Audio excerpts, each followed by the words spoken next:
why being alone isn't the same as isolation, how to reconnect. You can be in a room full of people and feel completely alone, or you can be by yourself in total silence and feel deeply connected to yourself, to the moment, to something greater. That's the paradox of loneliness, and it's the first crack in the illusion that we confuse way too often. That being alone automatically equals being isolated. The truth? They're completely different experiences, and the difference between them isn't in your environment, it's in your relationship to your own presence. Right now, in this age of constant scrolling, of hyper-communication, of endless streams of notifications and check-ins, we've never been more connected digitally, yet internally, so many of us feel more detached than ever. Detached from others, detached from meaning, detached from ourselves. That's not a technological problem, that's a philosophical one, and it starts with one powerful question. What's the difference between solitude and isolation, and how do we reclaim one without falling into the other? Let's define this clearly because it matters. Isolation is disconnection. It's the absence of relational energy. It's when you feel unseen, unheard, unheld by the world around you. It's not just physical, it's existential. It's when your voice echoes in the void and you're not even sure you're real anymore.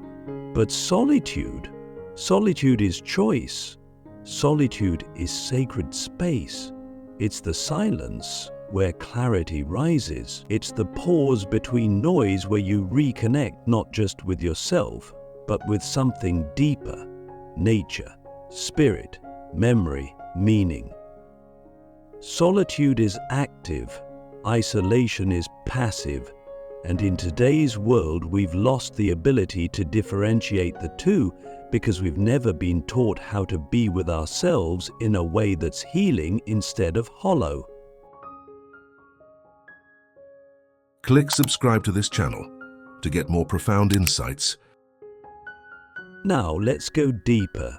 Think about the last time you were truly alone, not distracted by music or Netflix or TikTok, but just present with your thoughts. Was it peaceful, or did it feel like a trap? Most people can't sit with themselves for long without reaching for stimulation.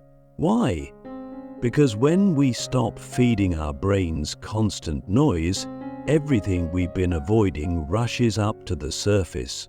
Regret, fear, unfinished thoughts. But this isn't a flaw, it's a function.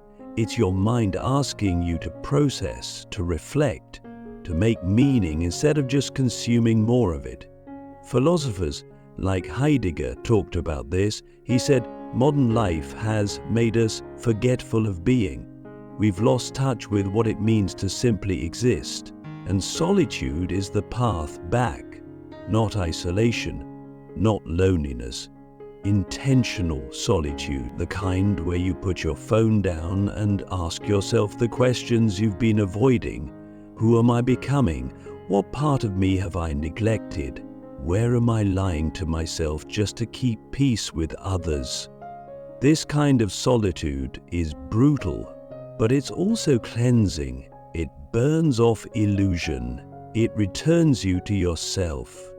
And strangely, from that place of deep inner connection, you often start feeling more connected to others too.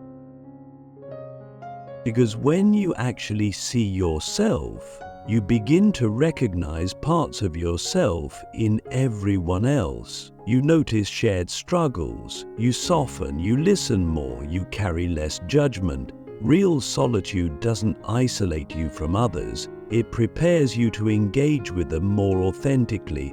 But isolation does the opposite. It feeds the narrative that no one understands you, that people are threats, that you're fundamentally different, and once that mindset roots in, it builds walls where you once had doors. You stop reaching out, you stop showing up, and eventually you stop expecting to be understood. So how do we stop that spiral?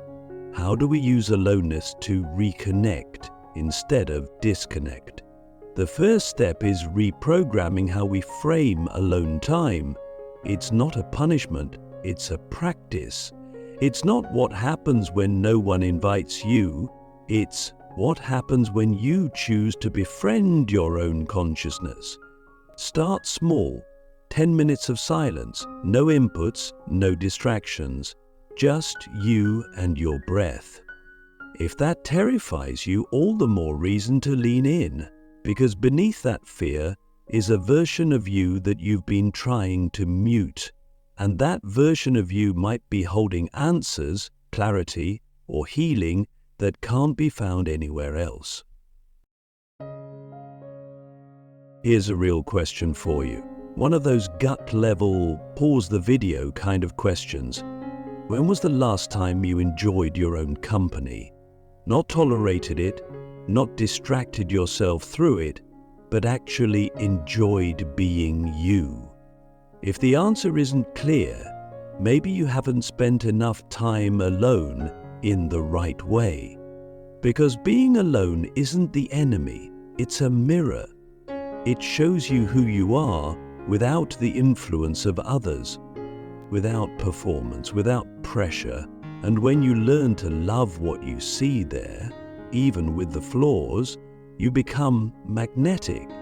You stop chasing connection and start creating it. And that changes everything. The inner room. Why solitude is where you build the self everyone wants to meet. Imagine this. Somewhere inside you, there's a room no one else can enter. No guests, no cameras, no followers, no notifications, just you. That space, call it your inner room, is the most sacred place you'll ever know. But most people don't even visit it, let alone live from it. Why? Because it's quiet in there, too quiet for a world addicted to attention, and in that silence, the truth starts to speak. The version of you that's not curated for anyone, not approved by anyone, not compared to anyone, that's the version you meet in solitude. And whether you like that version or not, it's the one that's running your life in the background. So if you've never taken the time to sit in that room, to really know who you are when no one's watching, how can you expect to show up authentically when they are? Solitude, then, is not a retreat from life, it's where your life is designed, it's where you build your values, your boundaries, your vision. Without that space, everything becomes borrowed. Your goals are borrowed from social media, your opinions are borrowed from whoever speaks the loudest, even your personality starts to shapeshift based on what room you're in. You adapt so much that you forget who you were before the world started molding you. And that's when it happens. You begin to feel hollow, like a shell, like a performance. Not because you're fake, but because you've never been allowed to slow down and ask, what do I actually believe? What do I actually want? What does success even mean to me? Solitude is where those questions are not only asked, but answered. And once you get those answers, you become dangerous in the best way. You're no longer shaken by the noise. You're no longer chasing trends or applause or validation. You move differently. You speak with more weight, because your words come from a place that's been cultivated, not copied. You start attracting people not with flash, but with presence, because in a world of surface, someone with depth is magnetic. And here's what people don't tell you. Solitude builds the kind of person that relationships, opportunities, and even success naturally gravitate toward. You don't have to manipulate or impress. You've done the inner work. You've built the infrastructure of integrity. You know how to regulate your emotions. You know how to sit with discomfort. You know what you stand for. And that kind of person isn't easily shaken. When conflict arises, you respond, not react. When uncertainty shows up, you stay grounded, not panicked. Because you've already met yourself in the chaos. You've already survived your own silence. But the process isn't always pretty. Sometimes solitude feels like exile, like abandonment, like a void that will never end, and it's tempting to run from that, to distract yourself with noise again. But if you stay, if you keep showing up to that inner room, you'll find something else beneath the pain, a kind of calm that can't be bought, a kind of joy that doesn't need a reason, a self-respect that doesn't wobble when others misunderstand you. And maybe that's the point. We keep looking for peace in relationships, in careers, in aesthetics, but peace isn't out there, it's in here. In the quiet confidence of knowing who you are when the world isn't looking. In the slow trust that grows when you realize, I don't need to chase anyone. I've already come home to myself. So, here's your question. What's waiting for you in your inner room? What version of you have you been avoiding because it doesn't perform well for the crowd? And what might happen if, for once, you sat with that version? Not to fix it, but to understand it. Because once you do, everything you build outside yourself will finally start to match what's real inside. From alone to aligned, how reconnecting with yourself heals your relationships. What if the quality of your relationships isn't determined by how well you communicate, how much time you spend together, or even how much love there is, but by how deeply connected you are to yourself? Sounds dramatic, but think about it. Every argument that spirals out of control, every boundary that gets ignored, every relationship that feels like it's draining your soul, usually has one thing in common. One or both people aren't fully present with themselves. They're reacting from fear, from old wounds, from insecurity or ego. And if you haven't spent time alone, real time, without distraction, without performance, how do you even know what's yours and what you've inherited from others? This is where solitude becomes alchemical. The solitude we've been exploring doesn't just reconnect you with your inner world, it realigns you with truth. And once you're in that place, your relationships start changing, not because you're doing something to them, but because you're not bringing chaos into them anymore. You're not showing up with 100 subconscious needs, hoping someone else will fix you. You've started doing the work. You've sat with your shadow. You've felt your grief. You've confronted your ego. You've asked the hard questions like, what am I really afraid of in connection? Why do I keep sabotaging intimacy? Why do I let people stay longer than they should? Why do I abandon myself just to feel accepted? These are the questions solitude gives you space to ask. And when you start answering them, not perfectly, but honestly, you begin to show up differently. More rooted, more direct, less reactive, more compassionate. And here's the twist. When you're no longer seeking from a place of emptiness, You begin to see people clearly. You don't idealize. You don't project. You stop trying to fix them. You listen better. You forgive faster. You set boundaries sooner. Why? Because you're not afraid of being alone anymore. You've made peace with your own presence. And that peace, that self-respect, it leaks into every interaction. You start drawing in people who match your new frequency, people who respect your silence, who don't need to be entertained, who can sit with you in the void without rushing to fill it, people who've done their own work, or at least are open to doing it. Because when you're whole, you stop attracting fragments. You stop negotiating with what drains you. You start creating relationships based on alignment, not anxiety. But don't mistake this for perfection. Solitude won't make you flawless, it'll just make you honest. And honesty is what real connection needs. It gives you the courage to say, I love you, but I also love me, and I won't abandon either of us in order to feel safe. That sentence alone can rewrite the entire foundation of a relationship. So here's a question to pause with. Are your relationships a reflection of your wholeness or your fear of loneliness? Are you building something with people from a place of self-acknowledge or from a place of trying not to feel empty?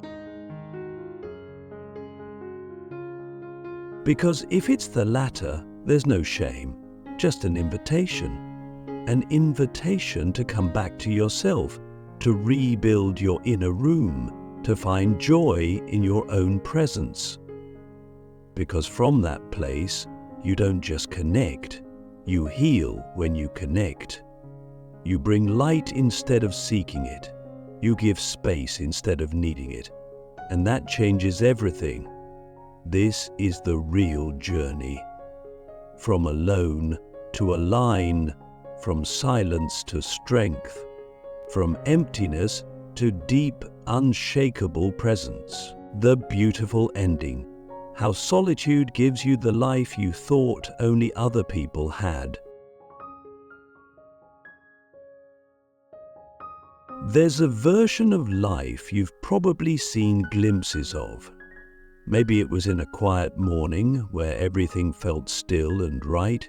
Maybe it was in a conversation that felt so honest it left you buzzing for hours. Or maybe you've seen it in others.